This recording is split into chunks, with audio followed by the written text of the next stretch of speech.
প্রথমে একটি তোমাদের গানের একটি লাইন বলছি।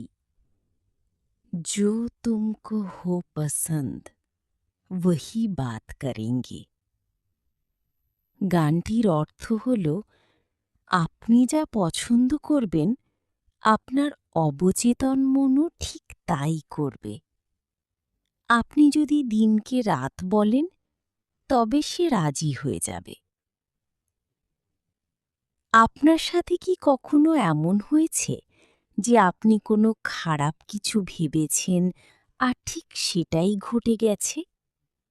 অনেকেই আমাকে জিজ্ঞাসা করেন, আপনি যে বলেন যা ভাবি তাই হয়, এটা কিভাবে সম্ভব?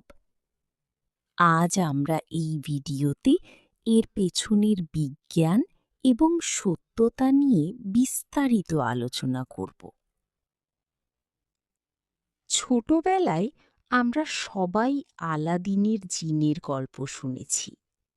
প্রদীপে ঘষা দিলে জিন বেরিয়ে বলতো, জো হুকুম মেরে আকা। আজকের দিনেও সেই জিন আপনার ভেতরেই আছে। সেটি হল আপনার অবচেতন মন, সাবকনশাস মাইন্ড। চিন্তা করে দেখুন, আলাদিন যদি জিনকে বলে একটি প্রাসাদ বানাতে, জিন সাথে সাথে তা বানিয়ে দেয়। আবার আলাদিন যদি বলে প্রাসাদটি ভেঙে ফেলতে, জিন কোনো প্রশ্ন না করেই তা ভেঙে ফেলে। সে কখনো বলে না, মালিক আপনি কি পাগল হলেন, এত কষ্ট করে বানালাম আর এখন ভাঙতে বলছেন। ঠিক একইভাবে আপনি যদি নিজের সম্পর্কে নেতিবাচক চিন্তা করেন, আপনার অবচেতন মন আপনার বুদ্ধিকে প্রশ্ন না করে সেই নেতিবাচকতাকেই জীবনে টেনে আনে। সে শুধু আদেশ পালন করতে জানে। আমাদের মস্তিষ্কের দুটি অংশ, একটি হল সচেতন মন, কনশাস মাইন্ড, যা মাত্র 5% কাজ করে। যেমন এখন আপনি ভিডিওটি দেখছেন বা কোনো সিদ্ধান্ত নিচ্ছেন। আর বাকি 95% হল অবচেতন মন। সচেতন মন হল জাহাজের ক্যাপ্টেনের মতো, আর অবচেতন মন হল ইঞ্জিনের মতো। ক্যাপ্টেন যেদিকে দিক নির্দেশনা দেয়, ইঞ্জিন জাহাজকে সেই দিকেই নিয়ে যায়। মজার ব্যাপার হল, আমরা যখন রাতে ঘুমাই তখন আমাদের সচেতন মন ঘুমিয়ে পড়ে, কিন্তু অবচেতন মন 24 ঘন্টা জেগে থাকে। এটি কখনো বিশ্রাম নেয় না। কেন বলা হয় রাতে ঘুমানোর আগে ভালো কিছু চিন্তা করতে? কারণ ঘুমানোর ঠিক আগের মুহূর্তে আপনি যা চিন্তা করেন, আপনার অবচেতন মন সারা রাত সেই ডেটার ওপর কাজ করে। অধিকাংশ মানুষ কি ভুল করে? তারা সারাদিনের ঝগড়া, সমস্যা, অভাব বা ভয়ের কথা চিন্তা করতে করতে ঘুমায়। ফলে তাদের অবচেতন মন মনে করে মালিক হয়তো এটাই চাইছে। ফলে পরের দিন সকালে উঠে তারা আবার সেই একই সমস্যার সম্মুখীন হয়।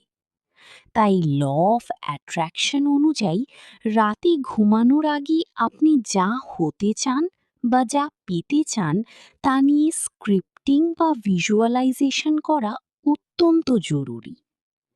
ধরুন স্বপ্নে যখন কেউ আপনার পিছু নেয় বা আপনার ক্ষতি করতে চায়, তখন ঘুম ভেঙে যাওয়ার পরও আপনার হার্টবিট বেড়ে যায় এবং আপনি সত্যিকারের ভয় পান।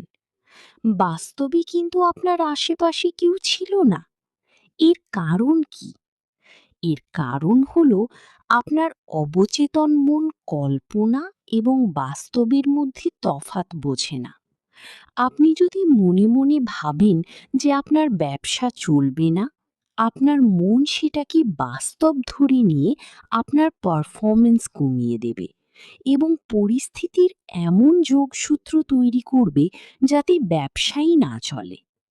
আপনি যা কল্পনা করবেন আপনার শরীর এবং ভাগ্য ঠিক সেভাবেই সাড়া দেবে। আপনাদের দিকে আমি একটি গোপন কথা বলছি। যদি কোনো একটি চিন্তাকে আপনি একটানা ১৭ সেকেন্ড ধরে রাখতে পারেন, তবে তা আপনার মস্তিষ্কে একটি বিশেষ কম্পন বা ভাইব্রেশন তৈরি করে। এই ১৭ সেকেন্ডের পজিটিভিটি আপনার পুরো দিনকে বদলে দিতে পারে। ব্যবসায় লস হওয়ার কথা না ভেবে ভাবুন কাস্টমার আসছে। চাকরি না পাওয়ার ভয়ের বদলে ভাবুন আপনি নিয়োগপত্র পেয়ে গেছেন। সঙ্গী বা পরিবারের সাথে খারাপ সম্পর্কের বদলে ভাবুন আপনার সম্পর্কগুলো খুব সুন্দর হয়ে গেছে। যখনই কোনো নেতিবাচক চিন্তা আসবে, নিজেকে মনে করিয়ে দিন যে আপনার ভেতরের জিন, অবচেতন মন আপনার প্রতিটি শব্দ শুনছে। ঈশ্বর আমাদের বাইরে কোথাও নেই, তিনি আমাদের ভেতরেই এই অসীম ক্ষমতা দিয়ে পাঠিয়েছেন।